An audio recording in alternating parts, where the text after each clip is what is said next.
Alors aujourd'hui, je vais vous faire découvrir, je ne veux pas seulement parler d'un livre aujourd'hui, Ah, d'un livre certes génial, Knighthood, mais aussi par ce biais, je voudrais évoquer et célébrer aussi un peu en quelque sorte l'auteure elle-même, Juna Barnes. Juna Car c'est- Barnes. Oui, car cet écrivain américain, né en 1892, elle est morte en 1982, est une figure légendaire de génie. La date de la première parution du Bois de la Nuit en anglais est 1936. Elle fait partie d'un groupe de femmes informelles et d'autant plus efficients, d'américaines surtout, venues s'installer à Paris dans les années 1920-1930 pour la liberté des mœurs qu'elles pensaient y trouver. Ce qu'il faut noter, c'est que cette liberté des mœurs, je pense qu'elle ne précédait pas totalement ces femmes-là, ces artistes, écrivains, poétesses, mais que ce sont elles justement qui ont instauré cette liberté. Et ce, de la meilleure manière qui soit, sans se préoccuper de doctrine, de théorie. Ce groupe de femmes ne hurlait pas dans les brancards, ne torchait pas des pamphlets aussi grandiloquents qu'ineptes, tels qu'il peut en exister maintenant. Elles ne prenaient pas la liberté, elles l'appliquaient directement.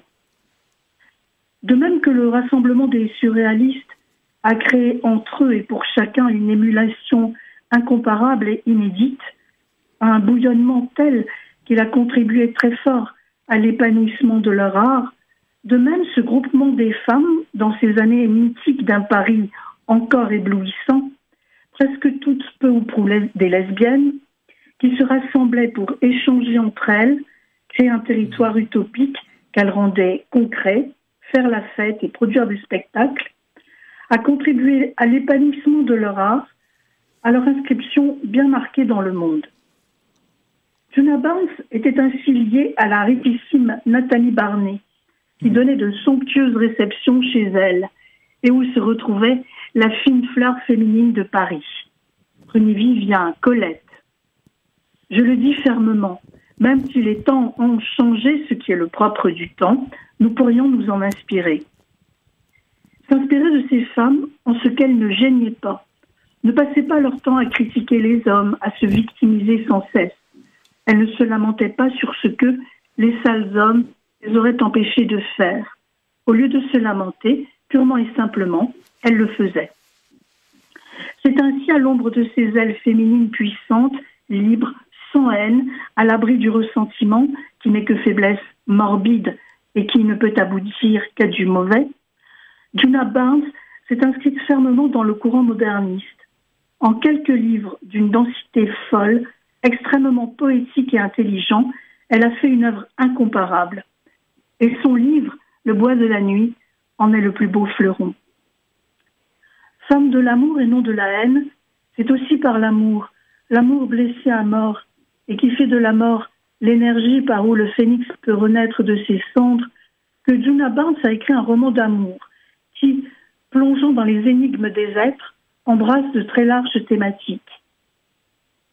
Juna Barnes, dans la vraie vie, comme on dit, et la sculptrice Thelma Hood se sont aimées. Pendant quelques années, elles ont vécu ensemble. Thelma Hood a marqué d'une blanche la vie de Juna Barnes, sous le sceau d'une très forte passion. Amour malheureux qui a blessé Juna Barnes, lui laissant des blessures qui ne se sont jamais refermées.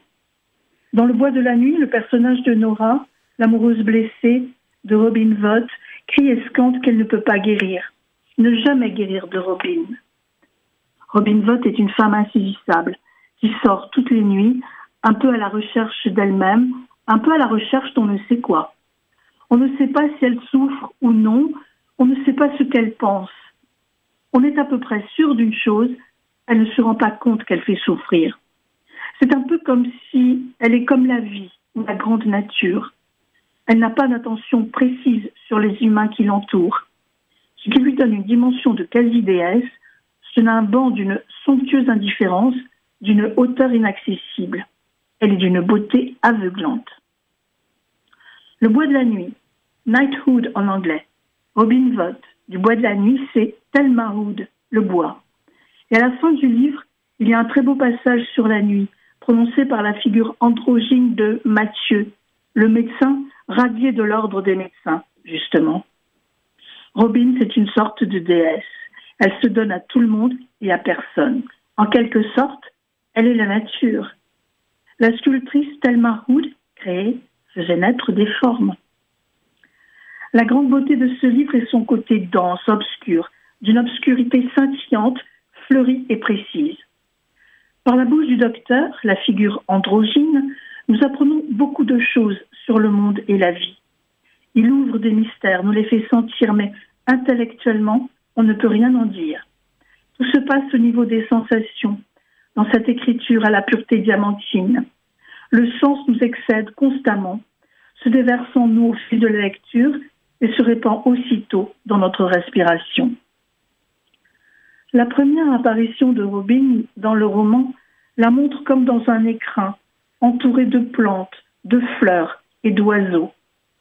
De ce morceau de jungle en miniature, alors qu'elle-même se trouve dans une chambre, dans un état flou, endormi ou drogué ou évanoui, elle se confond avec ce petit morceau de jungle miniature, s'en détache à peine et c'est très beau. Il y a là quelque chose du chaos primitif, de la nature, où s'intriquent la vie et la mort, la force de l'amour et sa faiblesse. Voici ce qu'elle écrit. L'amour est une mort rencontrée avec passion.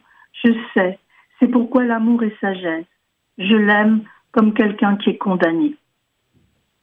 On dirait que l'écriture de Djuna Barnes écrit tous les sujets importants de la vie, un peu à la manière de Marcel Proust, mais d'une manière plus épurée et concise.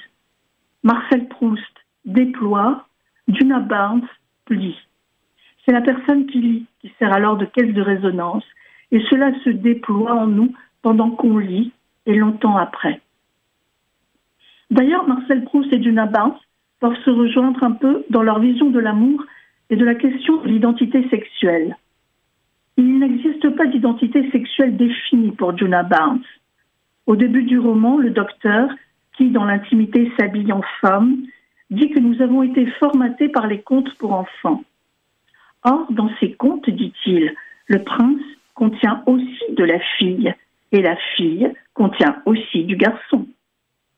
On pourrait dire que tels sont aussi les personnages de la recherche du temps perdu. Chacun a en soi plus ou moins de filles et plus ou moins de garçons. Chez Djuna Barnes aussi, il y a une sorte d'attachement à l'état d'enfance, à l'indifférenciation sexuelle de ce temps-là. Et ce n'est pas un hasard, je pense, si le fils de Robin, car elle a un fils ayant vécu avec un juif autrichien, est une sorte d'idiot gentil, innocent. Il incarne en quelque sorte la page blanche, la naïveté absolue de celui qui sait tout, qui est revenu de tout, qui fait tellement les choses que cela l'envahit complètement et qu'il ne peut pas les exprimer. On voit un certain voisinage entre l'autisme, l'impossibilité de la communication humaine et la communication avec une sorte d'au-delà ou d'en-deçà est l'écriture. L'écriture qui est au-delà de la communication habituelle. Djuna Barnes, la femme libre, partie intégrante du cercle fantasmatique de ces femmes tellement pleines et vraies des années 1930, est un écrivain majeur. Elle est morte seule, alcoolique, dépressive, un peu oubliée, mais plus maintenant, parce que nous avons besoin d'elle. Djuna Barnes, Le Bois de la Nuit, est édité aux éditions du Seuil.